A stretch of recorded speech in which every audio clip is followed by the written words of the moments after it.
Shabbat Shalom, Mishpacha. I got props, okay? I got props. So I want to tell you a story, and I remember it like it was yesterday. I was in first grade, so it definitely was not yesterday, as I am a ripe 38 years old now. I was in first grade at the kitchen table with my mother. And I can't remember if it was for school or church or, I don't know, the school at the church. I don't even remember. And she was teaching me. I had to memorize a verse. And the verse was Psalm 23. You've probably heard of it. You probably just sang it a couple of minutes ago. And I still remember being at the kitchen table, and I had the same attention span as a child that I have today, literally the exact same attention span. So my mom was great. She was very rhythmic. She was a good teacher. So she would be like, the Lord is my shepherd. And I was supposed to be like, the Lord is my shepherd. She'd be like, I shall not want. And I was supposed to be like, I shall not want. But of course, I'm like drifting off into La La Land, thinking about Power Rangers or any number of things that were on my mind at the time. And she kept at it, you know, she's like, I shall not want. I'm like, I don't know why they brought the Green Ranger on the show. Just giving the Red Ranger all that work. He's punking the Red Ranger. I don't know. What was that? Something about wanting. Want? Something? What? But she was stuck with it. Because of that, Psalm 23 stuck with me. To this day, and in the years leading up to this, Psalm 23 has always been with me. The Lord is my shepherd. I shall not want. He makes me lie down in green pastures. He leads me beside still waters. He restores my soul. He leads me in the paths of righteousness for his name's sake. Even when I go through the valley of the shadow of death, I will fear no evil, for you are with me. Your rod and your staff, they comfort me. You prepare a table before me in the presence of my enemies. You anoint my head with oil, and my cup runs over. Surely goodness and mercy will follow me all the days of my life, and I will dwell in the house of the Lord forever. Amen. Stuck with me all these years. And I actually took Psalm 23 into parenthood myself. You see, in 2021, my wife and I, we got a picture of her. My wife and I, not of my wife, of our baby. My wife and I gave birth to my wife gave birth. I was just kind of there. Gave birth to a beautiful baby girl, Ruth Noel Johnston. Yeah. I like how you guys applaud like it just happened yesterday. I appreciate that. That's good looking out. But she's cute. Ruth's cute. Yeah. But don't let her fool you.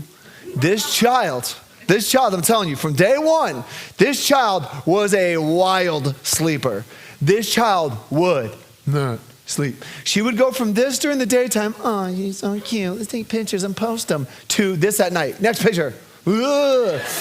Just eyes wide awake. I'm going to show you a sequence of pictures here in a minute.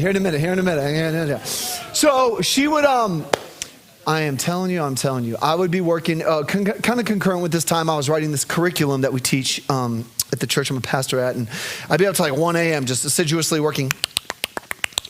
And I'd look at me like, oh, it's 1:15. I better go to bed, because humans need sleep. So I would I'd close my computer, I'd go up the stairs, Well, don't know what happened there. Mic fell out. We're good now, everybody. Don't worry. All right, so I would go upstairs, and I am telling you, without fail, it was automatic. It was like a bit we were doing, and I didn't think it was funny. I would, as soon as my head would hit the pillow at like 1:30, ready? It'd be total silence. Ah! And I'd be like, you gotta be kidding me. And then she'd like stop, and then all of a sudden, like, oh my gosh.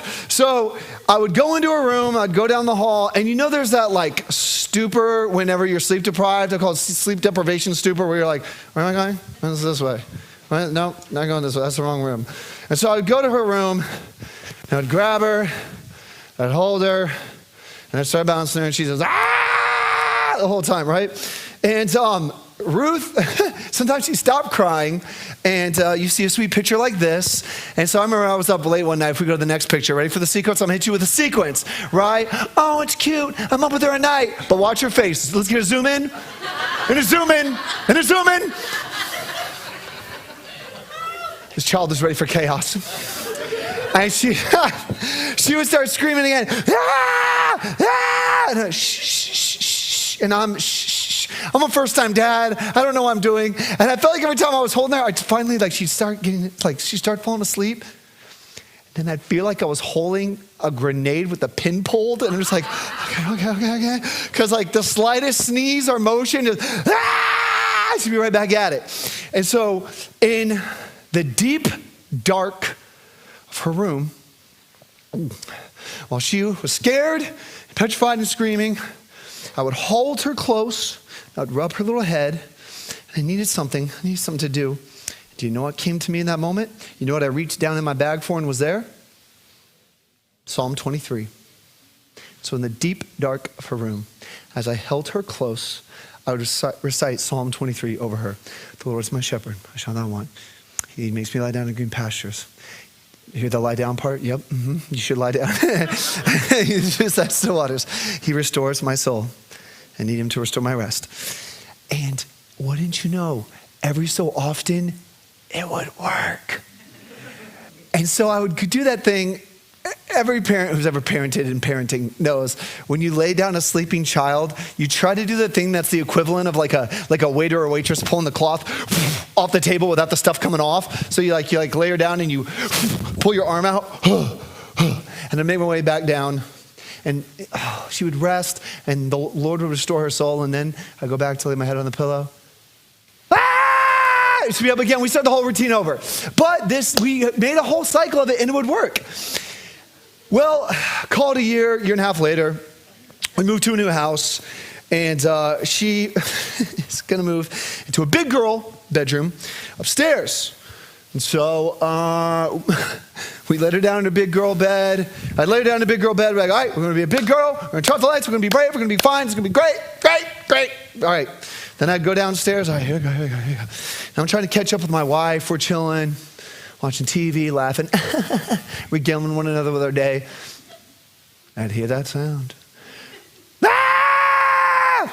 And she would, so I always ran point with sleep stuff because any mom in the room or watching online knows that if a child who's not sleeping is crying and sees mom, it's like a nitrous oxide Fast and Furious boost of crying. Just like, oh, mama. So I always ran point. So my wife would be screaming for me and she would call me out by name, like a Wild West duel. She'd be like, Dada! Undergirding that, I could just hear her be like, get up here. So she'd be freaking out. And so it's funny. We'd watch the TV and my wife would look at me and go, your boss is calling you. So I'd go upstairs, I'd go in the room and she'd be like, oh, I'm so scared. And so I was like, oh, you can be a big girl. You can be a big girl. Closet's good, light, I don't know what to do. And you know what came to me? Psalm 23. And we had been a little bit of time because she had been sleeping well. I kind of forgot we did that. And so in the deep dark of her room, I just held her in her big girl bed, kind of kneeling beside her bed. And I held her close and I would speak Psalm 23 over her. The Lord is my shepherd, I shall not want. He makes me lie down in green pastures. He leads me beside still waters. And it would bring her comfort. She'd go back to sleep. But success, was short-lived because it kind of, she'd go like 2 weeks of good, 2 weeks of bad, 2 weeks of good, 2 weeks of bad. And I remember this one night too, some time had passed. She had like a good run, maybe call it 2 or 3 months. And one night my wife and I were trying to catch up, regaling each other with our day, watching some TV. And all of a sudden I hear, Dad! And again, my wife goes, your boss is calling you. And so I go upstairs, and on this particular evening, she was particularly beside herself with anxiety and grief, and she was really scared, really afraid of the dark. And I'll never forget. She goes, I go, what do you want me to do? And she goes, do the God thing. And I'm like, do the God thing? She goes, do the God thing. I'm like, what do you mean the God thing? I mean, I'm a pastor. I like to think I do a lot of God things. What God thing do you want me to do? She goes, the shepherd thing. So I was like, oh my goodness.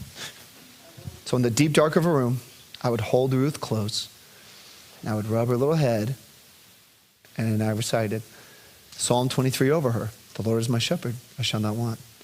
And it brought her comfort. What's really cool now, to bring this home, not the sermon, it ain't that short. Now it's really cool because part of our nighttime routine is as we're downstairs, I'm like, all right, come on, shorty, let's go. And we'll either hold hands or I'll pick her up. And she's like taller than my wife now. She's 4 years old. I feel like she's taller than my wife now. She's a giant. And so I'll carry her upstairs, I'll lay her in bed. And now we do Psalm 23 together.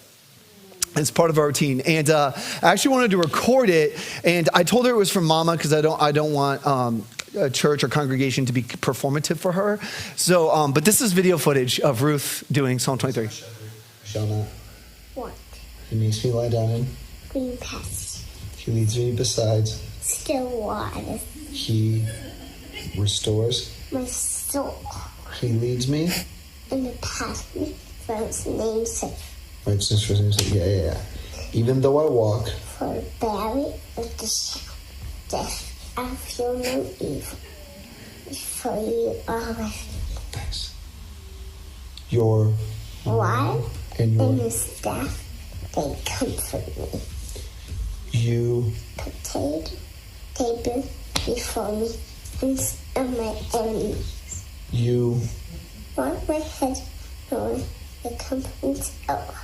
Cup runs over. I like it. Surely Goodness and mercy all the days of my life. and I will dwell. Lord forever. Wait, you'll dwell where? The Lord forever.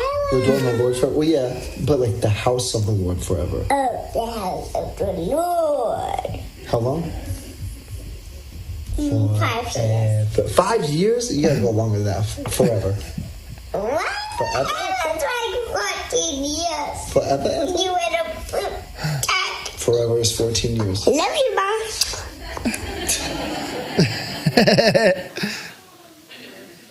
She talks with her hands a lot. I don't know where she got that from. I like her little dance choreographed sequence. But it's really part of our routine, and I'm not lying to you. About 2 weeks ago, same situation. She was really afraid in her room, and I had actually gotten home late that night, so I didn't get to put her down. And it was almost like we dapped up. I was like, you know what time it is? She's like, I know what time it is. I was like, yeah, Lord is my shepherd. She like hype me. The Lord is my shepherd. Shall not want. Shall not get money. Yeah, like that's kind of our routine now. But again, in the deep dark of her room, as I hold her close and speak Psalm 23 over her, it brings her comfort. And that is exactly my intention. And it's honestly, as we unpack our text today in the Tanakh, and specifically in the Ketuvim, as we're in Psalm 23, I want you to know that it is a psalm of comfort. And what I want you to feel and what the text will enliven in us is comfort as we go through it, even in the midst of trials and storms. I did plan that, by the way. We have our own special effects department. Guys doing some really great Foley work backstage. And my approach today in going through the psalm is I'm actually not going to, I've recited the psalm already, but we're not going to hit every single note, every single verse of the psalm. What I want to do is I want to tease out the pastoral shepherd-sheep relationship and the pastoral landscape themes, motifs, and imagery, which we'll talk about imagery here in a moment. Okay, so that's what we're going to do. And like a shepherd, I want to kind of pastor us through this beautiful, timeless text today in order to bring you comfort in whatever season or whatever thing you are going through. And here's kind of the approach, the visual I want to use. So my family was at Disney with some good family friends 2 weeks ago. And we rode one of my favorite rides at Epcot, and it's called, we actually have a picture of it. It's called Soarin'. Like soaring, but it's Soarin'. And real quick, like show of hands, has anyone been on Soarin'? Yeah, okay, hot take. Top 3 ride at Disney. I love it. And you sit in this seat and they lift you up. Whoa, You're buckled in. Don't worry. You're buckled in. Don't worry. And I love I'm 6'3". I get to like dangle my feet like a kid on the swing set at the local park. Whee! And there's a blue/green screen wrapped around you. And as they lift you up, they lean you forward, and it creates this immersive, enveloping experience. And you literally start soaring around the world. And man, you see the Golden Gate Bridge. You see the Swiss Alps. Man, you see the African savannah. It's really beautiful. But what I love about it is the imagery is visceral. Man, the experience is a sensory overload and a sensory envelopment. Man, they diffuse some scents when you're in India, and then you smell jasmine in the air, and they blow wind at you when you're soaring through the mountains. And there's like one part where they splash you with some water, some like water sprays, with like a whale jumping out of the ocean. And so it's this immersive, enveloping sensory experience. So that's what I want to do today as we go through Psalm 23. I want us to kind of like sit down and let the text kind of lift us, let the Ruach kind of lift us into the text, and we're surrounded by this beautiful, visceral, engaging, arresting imagery. All right, so you guys ready to ride the ride? That is Psalm 23? All right, let's do it. So real quick, let's go to verse 1, and you are familiar with it. 1:23, a psalm of David. Adonai is my shepherd, I shall not want. Real quick, a psalm of David, we'll circle back to this at the end, but a psalm is actually a mizmor, which means a song, and there's a particular type of song. We'll talk about that at the very, very, very end. So it's a psalm of David. Adonai is my shepherd, I shall not want. Let's talk about the relationship between the shepherd and the sheep. Some of this you're going to be like, oh my goodness, that's super obvious. But let me kind of unpack. So our first image on the Soaring Ride is going to be that of a shepherd. So let that envelop you and just kind of circle around you. Now, a shepherd would, as you probably suspect, would lead around sheep through every terrain. Now, most of you are familiar with this, but when I have taught this before, I actually have to elucidate this to people, get people hip to this. Having blessed to travel to Haaretz, to Israel, I was taken by the fact, and Rabbi Kevin and I have talked about this, where unfortunately growing up in church and in Sunday school, I was always given pictures of Israel as like desert, rocks and desert. There's like a couple rocks to spruce the place up, but just desert.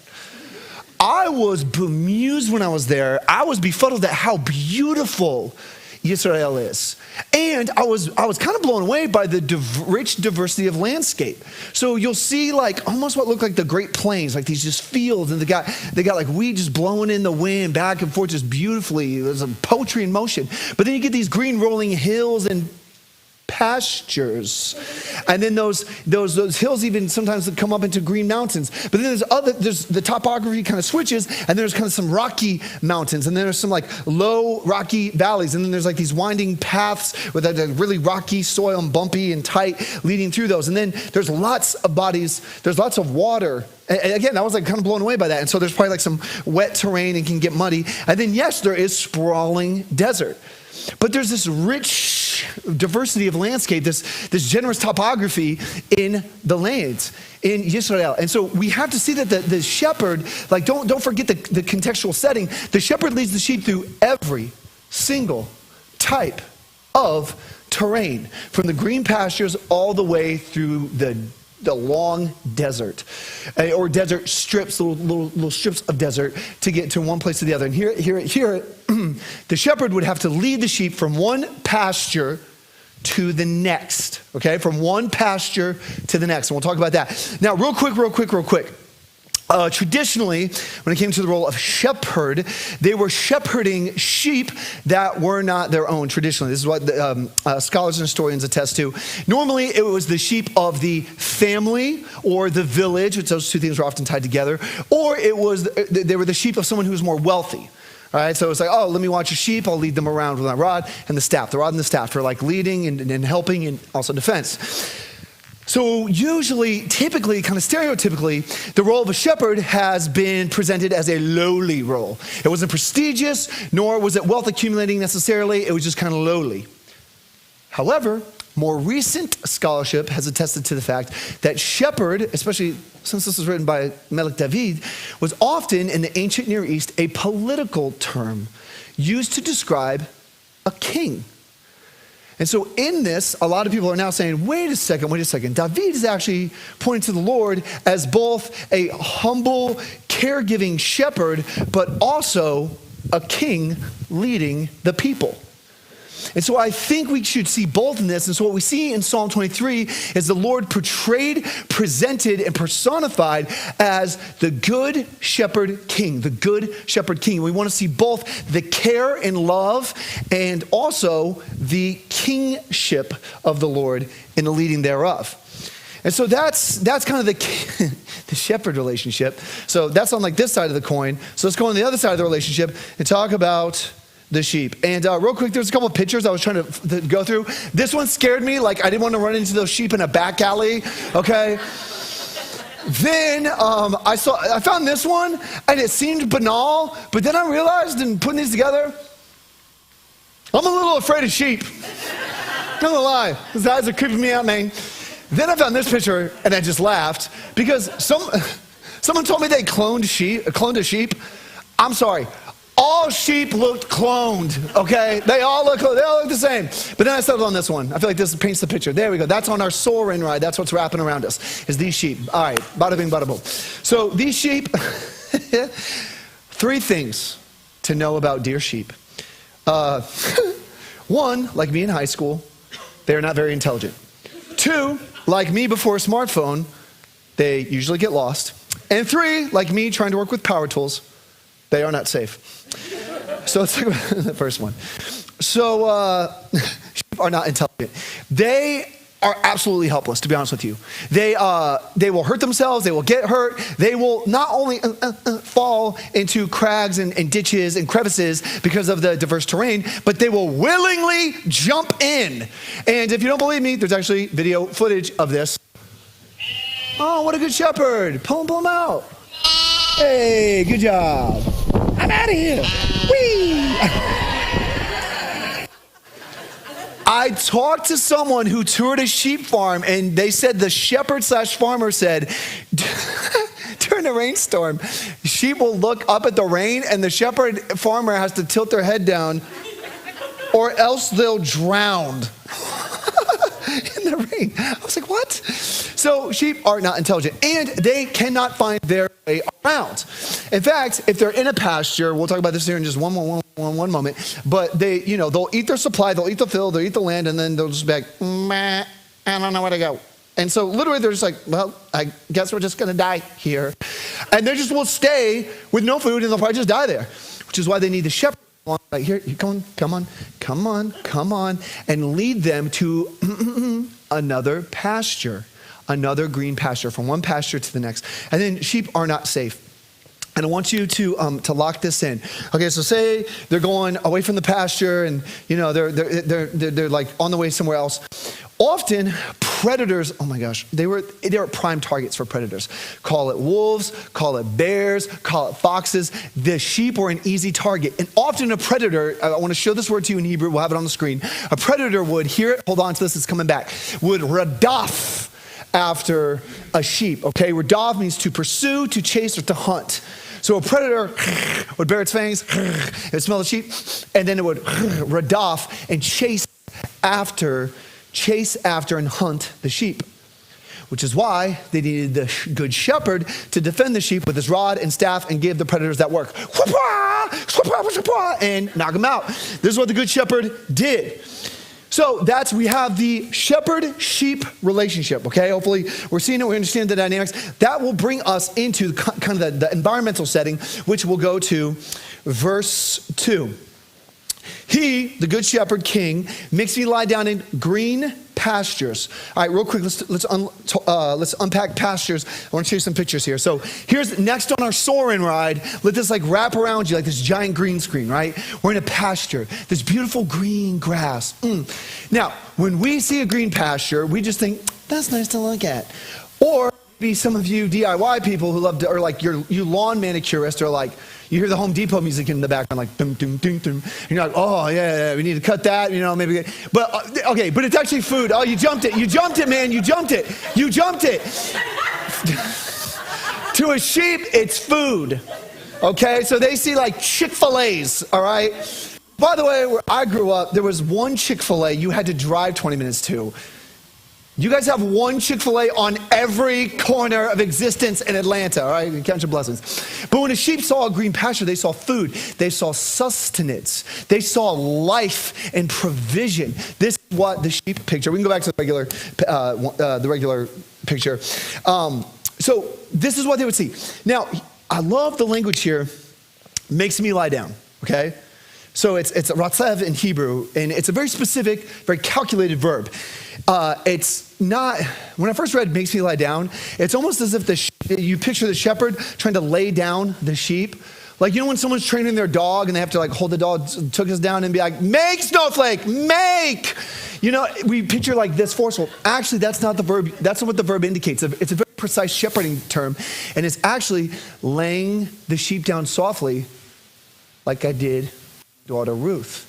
It's laying the sheep down. And in fact, the visual here is supposed to be all four limbs of the sheep resting on the ground. And what's really cool about this in the Hebrew poetry, in the original Hebrew, this actually has 4 syllables, the way this verb is presented. And it's almost as if you can hear all 4 limbs rest on the ground. It's really beautiful and like has this like almost like neurological like calming effect when you read it and you really see it. And remember, let's harken back to this richly diverse landscape. Rocky roads and crevices,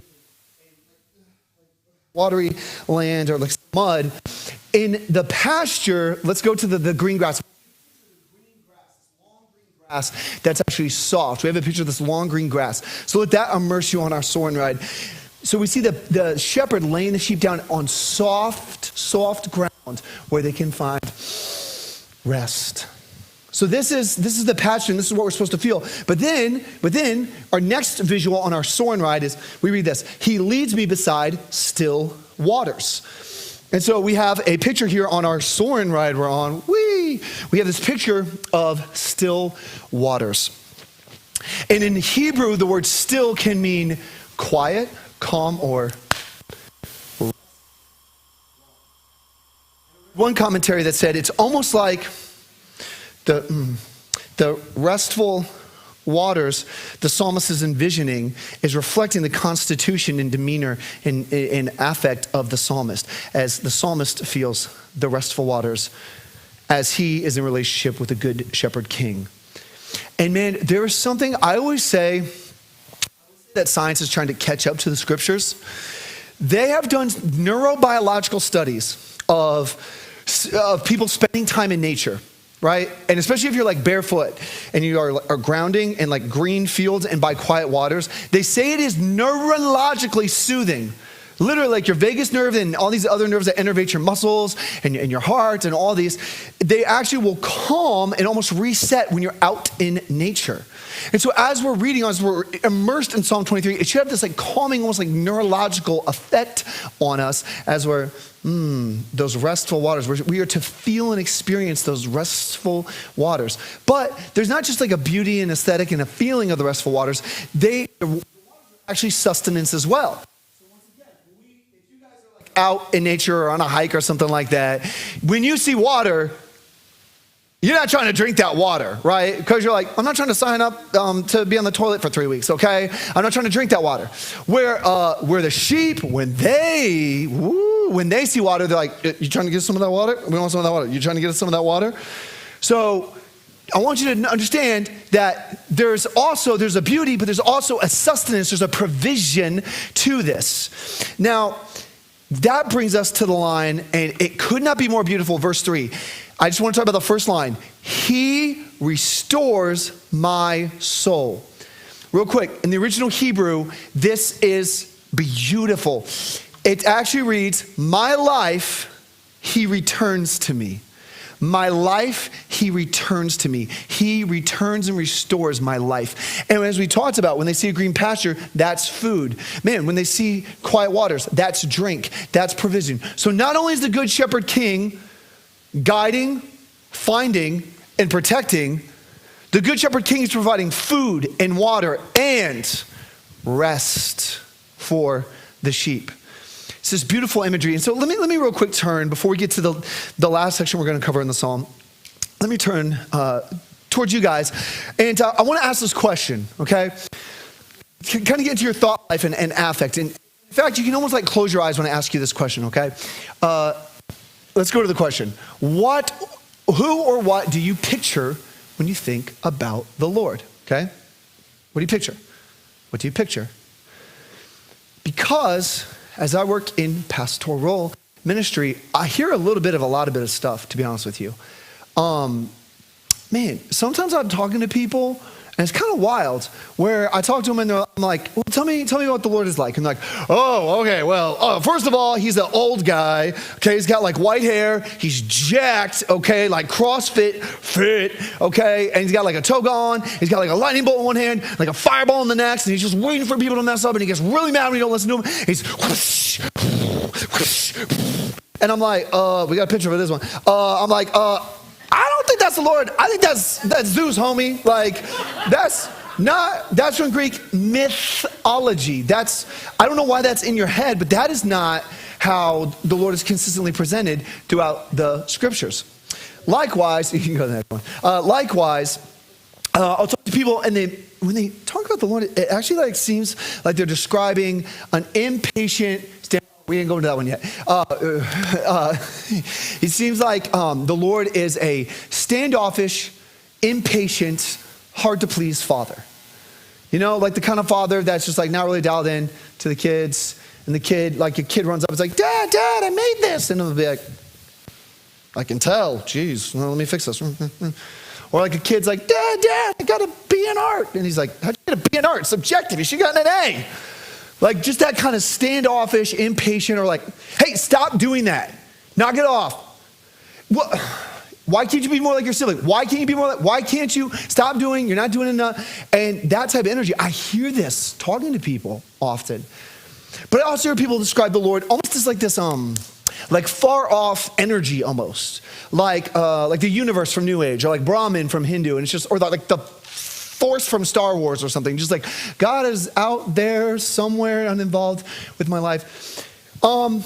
That is not how the Lord is portrayed throughout the scriptures. The Lord is portrayed, and especially Psalm 23 here, is portrayed as a good shepherd king who loves the sheep, caregiving and ruling over all things. This is how the Lord is consistently presented. And I tell people all the time, man, that is maybe some views of the Lord that you need to rethink, and let Psalm 23 paint a new picture on a new canvas with a new palette for you. But let me ask you the second question here. When you think about the Lord or about your walk with the Lord, do you feel anxiety and stress, or comfort and rest? Because I talk to and walk with a lot of people that they almost feel like this, like anxiety, like I have to do more and be more and go more and be more active, and I gotta go, gotta prove, gotta find, gotta seek, man, I feel like I talk to people. In fact, I've had several conversations recently where people grew up in a certain religious setting where it was like, stop doing that. You're doing too much. Why don't you be at church every single time? Be at congregation every single, like, do more. You're only volunteer for 2 things. Volunteer for 5 things. Why are you not doing more? Why? Why can't you do enough? You're not living up to the standard of the, and this is the verbiage they grew up with. And so it feels like a heavy yoke and a heavy burden. Where we read the Brit Chadashah, that Yeshua says, my yoke is easy and my burden is light. I don't hear that from a lot of people that I talk to. And I don't hear a lot of good shepherd king imagery when I talk to people. And honestly, it kind of devastates me in some regards. And so if you've ever had that view of the Lord, whether you're here in the room tonight or watching online, I hope Psalm 23 dispels that notion. And I hope you get to know, feel, and experience moving forward the Lord as the good shepherd king who loves us and leads us, who cares for us and is king. And let that reshape, let that be the imagery that immerses you in your life as the Lord as the good shepherd king. But there's a turn in the psalm. I call it the penultimate term, as where we're going today. We read this in verse 4. Even though, which is a transitional phrase, even though I walk through the valley of the shadow of death, I will fear no evil, for you are with me. Your rod and your staff, they comfort me. I want to talk about the valley of the shadow of death. And we have it kind of underlined on the image here. The valley of the shadow of death. Okay, so this is the next image on our Soarin' ride. And talking about this rich, diverse landscape. So when you were down in like a valley, we'll go to the image like from earlier. When you dip down into like a little bowl where you're leading the sheep, I'm telling you, I drove past a place in Israel that was exactly like, when those hills keep hilling, and sometimes they like jut up into mountains, it creates this bowl, right? Well, as the mountains stretch up to the sky, if you get any kind of tree coverage and then cloud coverage, it is, and we go back to the next image of the valley, it is pitch black in those valleys at night.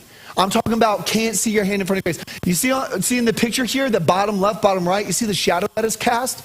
That is the image here on our Soarin' ride that is wrapping around us, that we're immersed in. And here's, there's a specific, when you see deepest darkness in the text, there's a specific, precise Hebrew word for this. It's salmevet, like TZ, salmevet. And it means, hear it, deep shadow, deepest dark, and darkest grief. Deep shadow, deepest darkness, and dark grief. When you're in those moments where you can barely see your hand in front of your face, think about it from the shepherd's perspective, all by himself in the wilderness in the valley. Think about it from the sheep's perspective. You are the most vulnerable. You're a moving, woolly target. And every kind of like sway of the breeze or crack of like a little branch. So there's kind of a terror that should kind of fill us. There's an uneasiness that fills us when we hear this. But let me talk about the verb here. And we have it underlined and emphasized in the text. Even though I walk through the valley. Okay. Here's, unfortunately, but you'll see there's beauty in this. Here's what I have to regale to you. So walk here in Hebrew is an imperfect verb. Most of you are probably familiar, but like in Hebrew, you have perfect verbs. That means completed action, done, check. Then there's imperfect verbs, which means it's ongoing or will happen in the future. This is an imperfect verb. If I was trying to literally translate this, I would say, even though I will walk through the valley of the shadow of death. But it's kind of an ongoing I will. Because here's the thing, we are going to walk through the valleys. We are going to walk and have to sit and even try to rest in deep shadow and deepest darkness and dark grief that, like the Soarin' ride, unfortunately envelops us. And some of you might be in a season of that now. Some of you may be on the precipice of that season. Lots to say here, but one thing I like to assure people with, suffering is subjective. And so if you're having relational conflict and you're feeling kind of like that valley season, hey, those feelings and those emotions you're having are real, right? If you didn't get the promotion at your job that you wanted, even if you're like, you have a really good job that pays really well, but you didn't get that promotion, well, man, those feelings you're feeling are real. There's feelings of betrayal, maybe some injustice and unfairness, whatever it might be, betrayal. Those are real. But maybe you're going through something heavier where you, hey, a wayward child. Hey, loss of a loved one. An illness where I think it's going to be okay, but I don't know. Or maybe you're in a season where you're living with an illness that you do know it's not probably going to be a good turnout. Or maybe you are in your last days and you are literally walking through the valley of the shadow of death, literally the deepest darkness. But wherever you're at, know on the front end, do you have pastoral permission? You know, we have biblical permission to feel how you're feeling. And hurt is hurt, wounding is wounding, suffering is subjective. And yes, there is wisdom in realizing I'm having relational strife and grief. I am not actively dying. That is wisdom. But it's also okay to feel where you're at in the valley. Okay, it's okay to cry. It's okay to be hurt. It's okay to say, I need time out. I just need to kind of like get away for a minute. That's okay. But here's the thing. Here's the turn. Here's honestly the plot twist. So the shepherd and the sheep are in the deep, dark valley, right? And then what does the rest of the verse say? Even though I walk through the valley of the shadow of death, I will fear no evil. Wait, what? How? For you are with me.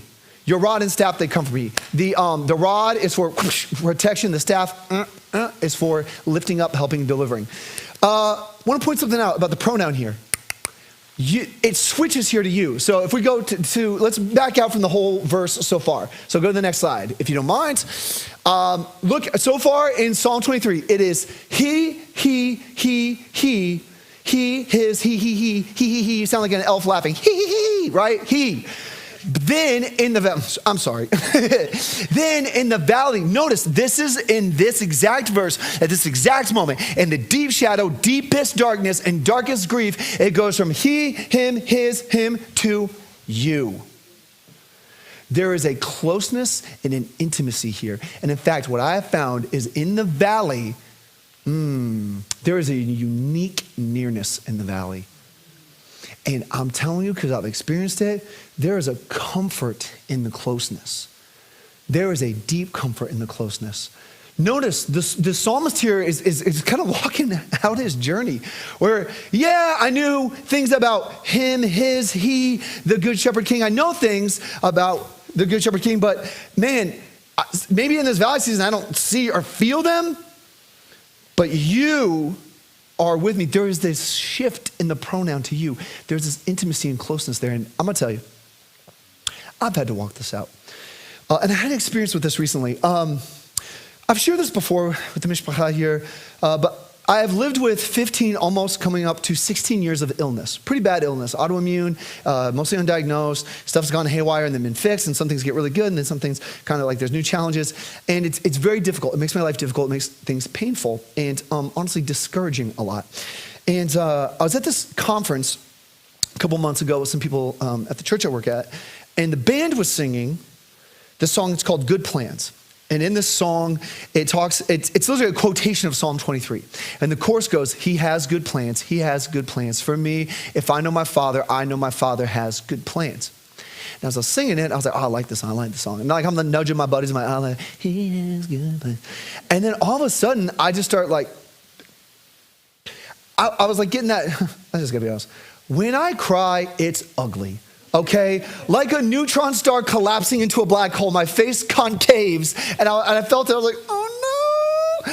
And I started weeping, and like the Wicked Witch of the West, I just melted into a puddle of tears, and I was weeping, and I was trying to figure out, I was like, is it because it's beautiful? And I realized that when I was being emotionally honest with myself, the reason I was weeping is because, well, I hear, he has good plans. That did not seem consistent with how I was feeling. That didn't seem consistent from my subjective perspective of my own lived experience. And I was feeling it in this valley moment. And even in the very difficult last probably year and a half I've had, I wasn't feeling it. But what we see and know about the Good Shepherd King in the pasture is what helps us in that close intimacy with the Good Shepherd King in the valley. Even when we don't feel like it, we know not he is with me, you are with me. The Lord is near to the brokenhearted. This is consistently biblical throughout Scripture. And there's also something amazing that happens when you're close in those moments. There's the comfort in the closeness, of course. But when you're close to the Lord in those moments, there's something also conforming about that. If you've ever lived in close quarters with someone, it either goes one or two ways. They drive you crazy and you can't live with them anymore, or you become more like them. I often laugh at how much my wife and I become like each other. And so there's something, yes, there's a closeness to be found with the Lord in that season, in that valley. But there's also this conforming. Sometimes there's even a testing. I use the visual of people all the time because it's biblically consistent. Man, sometimes those seasons, man, it's like, think of iron on the anvil. King, king, stuff's getting worked out. Think about gold in the fire. Getting refined. Man, think about lifting weights. You're literally tearing muscles down to build them back up. Think about when you're running and you get cramps and you feel nauseous. You're working past that in order to get to perseverance. So there's that perseverance, that strengthening, man, that refining, man, that like becoming stronger and getting worked out. That also happens in the valley. But what happens on the other side of the valley? And before we get to that, I just want to say, just by way of comfort, geographically and topographically, a valley has a beginning and an end. I need you to hear that. Has a beginning and an end. I want to lean in and you to lean in. There is an other side to the valley. I just need you to hear that. There is an other side to the valley. And let the Ruach HaKodesh strengthen you and encourage you and bring you comfort in knowing that. So as the psalm kind of transitions, there's this whole beautiful image of this table. It kind of switches the metaphor, table before me in the presence of my enemies. But let's track with this movement of the imagery of the shepherd and the sheep. And we read in verse 6, surely goodness and mercy will follow me all the days of my life, and I will dwell in the house of Adonai forever. Okay, so real quick, so the image on our Soarin' ride that we're on, the image here moving forward, I want you to think about like another green rolling pasture, because what does the shepherd do? The shepherd leads from one pasture to the next pasture. But notice in this image, it has what you call a vanishing point. Do you see how the picture pulls your eye up and to the left? Okay, that's what the picture is supposed to do. And so what I want this image to do is to pull our eyes forward and up as we come to the end of the psalm, as we come towards the end of the sermon today. We can bank on what is the wind at our back, and the beautiful rolling pasture before us is the Lord's goodness and mercy following us all the days of our life. Now, let me talk about this word mercy real quick. So mercy here, I love this. Okay, so the word for it, actually, I'm gonna stay down here. The word for it in Hebrew is chesed. Okay, we have the Hebrew word up here, chesed. This could be a 10-minute thing. I'm gonna try to make it a 30-second thing. Chesed means steadfast love, loving kindness, or mercy. Chesed is the number one word used to describe the Lord consistently throughout Scripture. In Exodus 34:6, Moshe is on Sinai and trying to inquire, what do you like? Who are you? What do you like? And then Adonai passes the form and says, Adonai, the gracious and compassionate Lord, slow to anger and abounding in chesed. And the word chesed is always going to act throughout the rest of the Bible as a callback to Exodus 34:6, where Adonai is elucidating to Moses his central character and nature. And his central character and nature is one of chesed, of steadfast love and kindness. It is the most prolifically quoted. Go read Psalm 88 later. Go read Psalm 87, Psalm 82. They will always talk about the steadfast love of Adonai. It's chesed all throughout. And even in the Brit Hadashah in Greek, wow, there's too many to count. Greek equivalent references back to chesed. And this chesed character and nature of the Lord, it's not some feeling, it's not some like ethereal idea. It is tied to the personhood and the character of the Lord. But the Lord's chesed is steadfast love. What does it do? Okay, so let's go back to Psalm 23. It says it follows. It follows. It will follow. Your goodness and your chesed will follow me. Okay. Follow is. Do you want to know the actual Hebrew verb here? Call back. It's radaf. And so the psalmist uses this plot twist, ironic imagery, and it's your chesed will radaf, will run after, chase, and pursue me. Do you see how this is ironic? Because earlier we're talking about sheep, and sheep are constantly radafed by predators who are hunting them and pursuing them. There's a plot twist, ironic twist here, where the wording is intentional, and the psalmist Melech David is saying, actually, if everyone would have my attention, or if I could have your attention, actually the chesed of the Lord will radaf after you. That is what will pursue you and move towards you all the days of your life till you dwell in the house of Adonai forever. Man, that is the kind of steadfast love, and that kind of chesed, that passionate pursuit of people is what you see consistently throughout the Scriptures. It is what we see in Yeshua as the Lord moved towards us, taking on flesh and dwelling among us in the person of Yeshua. In Yeshua, the fullness of the Lord was pleased to dwell. And we see in the life and in the ministry of Yeshua, the chesed of the Lord literally embodied and displayed for the entire world to know. And in fact, this is so much so true. Look at what Yeshua says about himself in 1 John. We get this 1 John verse here. Yeshua says this, I am the good shepherd. I know my own, and my own know me. Just as the Father knows me, and I know the Father, and I lay down my life for the sheep. And that is exactly on a hill, on this diverse topography of a hill, Yeshua gave himself as the perfect atonement sacrifice on the cross, so that we sheep who have gone astray, as we read in Isaiah 53, so that we might be put back in right relationship with the Good Shepherd King, that we may look for all time and eternity at the sacrifice of Yeshua for the sheep, and in gratitude and humility, turn, return, repent, and faithfully follow our Good Shepherd King Yeshua into life, and life abundant, and life of joy, and life eternal, and new creation. And so if you're listening tonight and you're a faithful follower of Yeshua, I need you to understand the chesed of the Good Shepherd King. And what I want to unfetter you with is feelings of shame and guilt, feelings of inadequacy, feelings of exhaustion, likewise feelings of hopelessness and fear and being overwhelmed and can't see my own hand, it's so dark. I want you to instead feel the chesed and the rest of the Good Shepherd King and feel comfort. And if you're in the room tonight or watching online and you do not follow the Lord as the Good Shepherd King, do you know what Yeshua says about you? Do you know what he talks about you? If you're not a believer, not a follower? In Luke 15, Yeshua tells a parable of a lost sheep. And do you know what the shepherd in the story does? He's got 99 sheep and there's one lost. A bad shepherd will go, I got 99 problems, but a lost sheep ain't one. I'm good. But a good shepherd will leave the 99 to radaf after the one.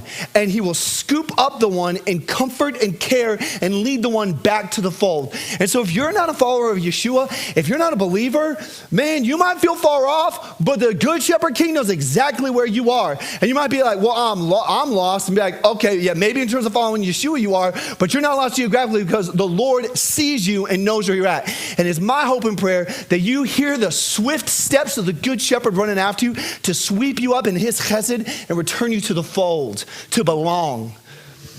And so, by way of benediction and ending today, may you, Congregation Beth Hallel, sing and memorize and internalize this psalm, Psalm 23. And in fact, in verse 1 it says this is a mizmor of David. And a mizmor was a type of song sung and heard corporately. So sing this song. Listen to the songs that have the words of the psalms, like we sang earlier, and let it wash over you. So in those moments of valley, you can reach down and Psalm 23 is there, and it brings you comfort. So wherever you're at in life right now, my hope and prayer is that the Good Shepherd King, you realize that the Good Shepherd King is guiding and finding and protecting you and giving you food and water and sustenance and provision, and that the Good Shepherd King, that you experience the rest of his chesed. And in the deep dark, may you realize, even the deepest darkness, the Talmevet, may you realize that the Lord is holding you like I hold Ruth. And there is not a single hair on your head that is not counted. There's not a single tear you cry that is not seen. There's not a single prayer you pray that is unheard. And so may you sing and recite the words of Psalm 23 over you, and may that bring you comfort, both in pastures green and in the valleys deep. Grace and peace to you, Congregation Beth Hallel. Shabbat Shalom.